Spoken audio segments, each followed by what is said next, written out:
Welcome back. It is the Flow Sports Hour on Flow FM. The Pleasant Hills Football Club folded all the way back in 1955, but the legacy from the small New South Wales village lives on. And a couple of the last remaining players from the club will be sharing their stories on a podcast which will be coming out 2 weeks from tomorrow. Not too often you get 90-year-olds jumping on and podcasting, but that is exactly what will be happening. In the meantime, local personality Rick Clancy joins me for some more info on this quirky throwback story. Good to be speaking with you, Rick. How are you going? Good, thanks, Dan. How's yourself? Very well, thank you. Tell me a bit more about this. It's, like I said, it's not too often you get two blokes in their 90s getting on a podcast and talking about the good old days, but certainly glad it's happening because surely those two blokes have some fantastic stories. So how did this all come about? Well, we have a local historian in Fiona Beckett who's always keen to preserve our history here at Pleasant Hills, and we always talk about what we can do. And during the Henty Field days, we have two of those boys from 1955. They would drop in on their way home from the Henty Machinery Field days at the Pleasant Hills Community Hotel. And they love to relive their days at Pleasant Hills for an hour or so. And one night I said to Fiona, we probably need to record these stories because they're getting on a bit now. And one thing led to another, and it turned into quite an eventful night with all the stories that they could tell over the years here at Pleasant Hills on their way home to Urana. So normally they only stay for an hour, but this one just went out for quite a few hours. It was great. Fiona was able to record a lot of their fun times here at Pleasant Hills. And I'm sure you've heard some of these stories before, prior to this sort of session of reminiscing. Be honest, how much mayo has been added to the stories over the decades? Oh, they were very good footballers. Yeah, no, they once Pleasant Hills did fold, they moved on to Osborne and became legends out at Osborne as well. So I'm not sure how great of footballers they were, but they certainly became very good footballers as they moved on. Absolutely, very good stuff. Well, yeah, like I said, it's very rare to get two guys in their 90s on a podcast, but it's rare to have two blokes of that age still living and able to reminisce and getting along to the Henty Field days every year. So they're obviously both still quite with it and quite active. Yeah, we've been very fortunate because once we got talking, we realised that Greg Anderson, who lives over at Wollongong now, he got in contact with us, and so we have Brian and Tom Burke from Urana going home from the field days, then Greg Anderson. And then as the story sort of grew, we found that Ross McRae and Frank McRae also played in 1955. So once we found all this out, Greg Anderson has donated his Best and Fairest trophy from 1952, which was a gold-plated cigarette case.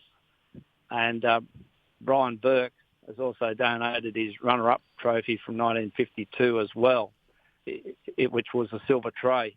In the meantime, the memorabilia starts to flow, and we've found quite a few pictures, and also we found a last team board in a shearing shed, would you believe?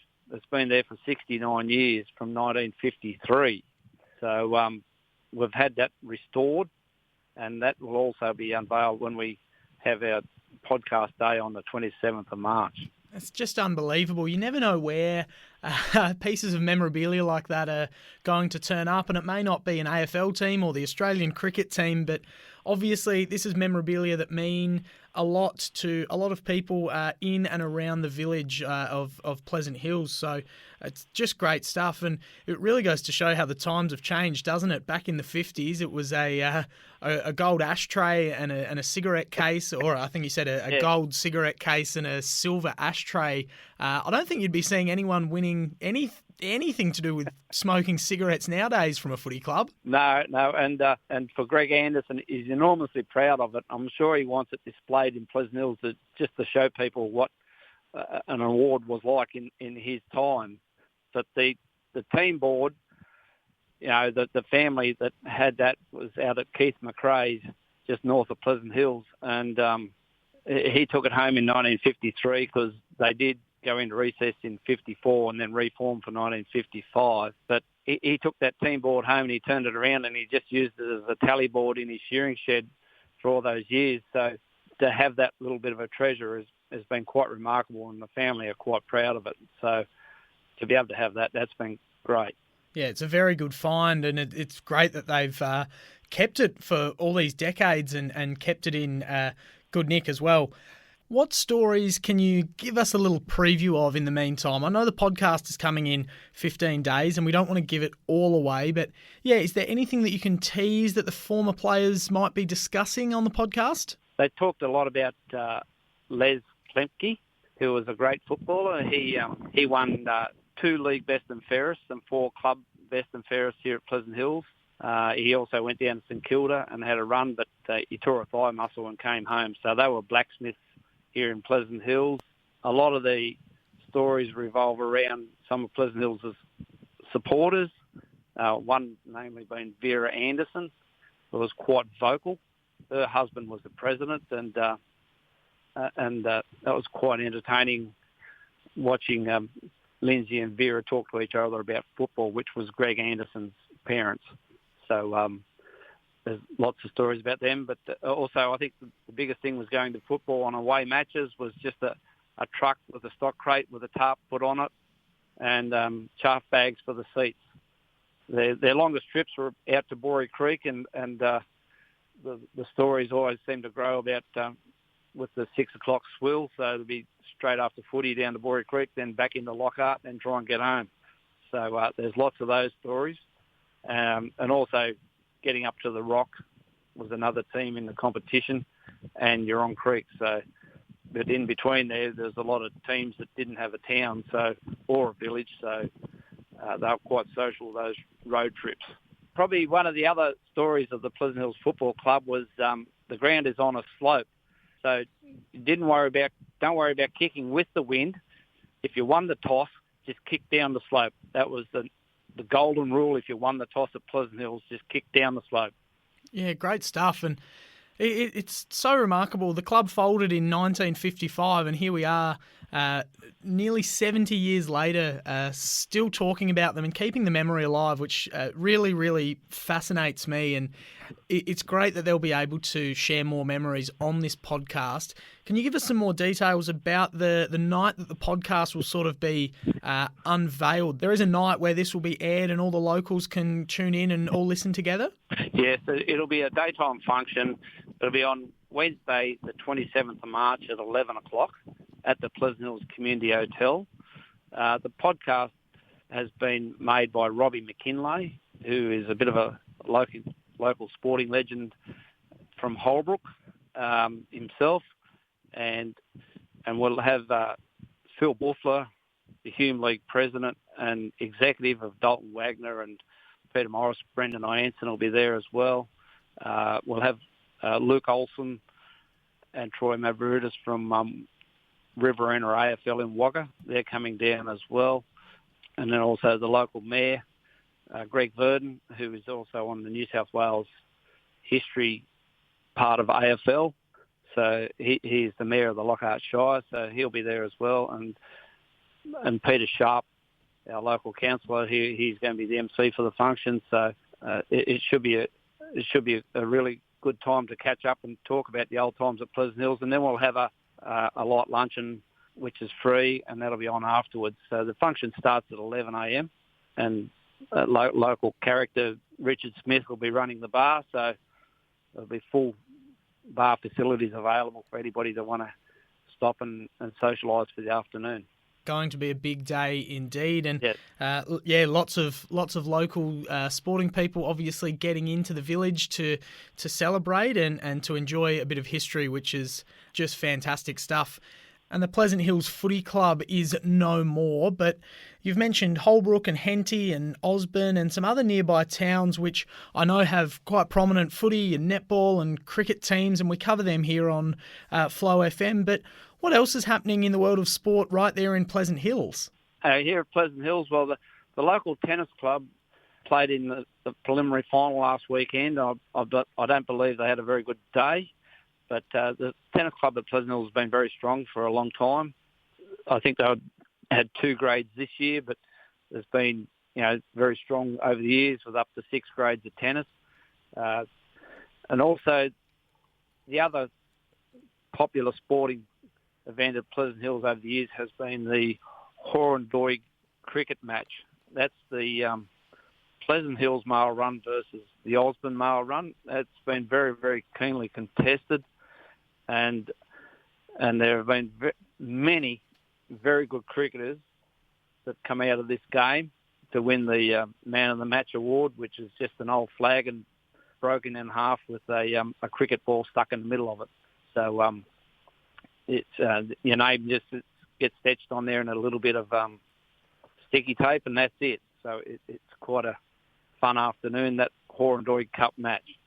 All right, sensational. So even in a very small village, there's obviously still a lot of sport going on through the town, which is great. Sport obviously is one of the great things that unites us all, whether it's a whole country or a small village. And just tell us a bit more about Pleasant Hills as a village. It's, like I said, it's very small. How many locals do you actually have there? There's about 18 locals living in Pleasant Hills. Pleasant Hills sort of grew at the turn of the century, like in the early 1900s, with a little bit of gold found within the district, and then the railway line came through from Henty to Rand in 1919.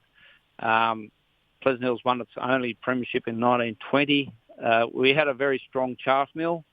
A lot of that chaff, once the railway line was built, finished up back in the Hunter Valley for the horse industry, which made the chaff around Pleasant Hills the chaff industry around Pleasant Hills quite strong in the early 20s. Other than that, it's a very strong cropping sheep and wheat, like sheep, wheat and cattle country area. Wow, 1920 premiers. There you go, going all the way back to just after World War I, 104 years. It's astonishing to still have that historical record. 18 people in the town, I'd say that's enough for a footy team. That's all you need, isn't it? You might be in strife if an injury strikes, but 18's all you need on the field. It's a bit like that Toyota ad, I think. It'll be interesting.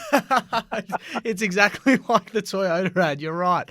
Well, maybe it's not quite time to bring the footy club back just yet, but in the meantime, this historical session will be a very, very good placeholder, and who knows, maybe the footy club will make a comeback one day if the village grows in population. But yeah, definitely a very good placeholder in the meantime. And just getting back to the two blokes who'll be sharing their stories on the podcast, you said they get together and reminisce all the time. Is it sort of there at the pub and they'll pretty much speak to anyone who'll listen about the good old days?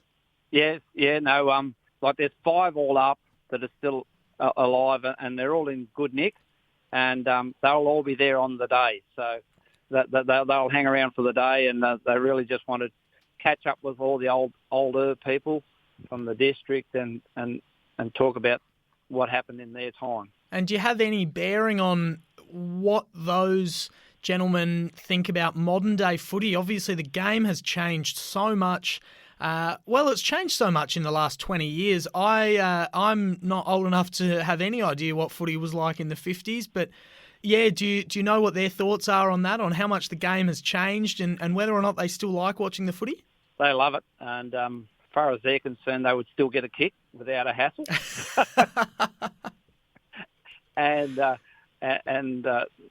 same old story, these blokes aren't as tough as they were. Yeah, that's the general consensus among every former football player on earth, I think. It's getting softer and softer as the years go by, and there's all this concussion worry and all this now. You can't bump, you can't tackle into the ground. I can't even imagine how hard at it they would have been back in the 40s and 50s. Yeah, no, they certainly go crooked, today's footballers. They worry about that, but they do enjoy watching it. They love it. They can't get enough of it. Probably the other thing too on the day is in 1920 when they did win a premiership, it was against Melbourne, and we have quite a contingent of Melbourne people coming across for the day, which will be good as well. And they did, like I said earlier on, they did enjoy playing against Borey Creek. So I'd love to round up a couple of old-timers from Borey Creek if there is any out there. and they're more than welcome to come across on the day as well. And the same with the Rock and Huron Creek people.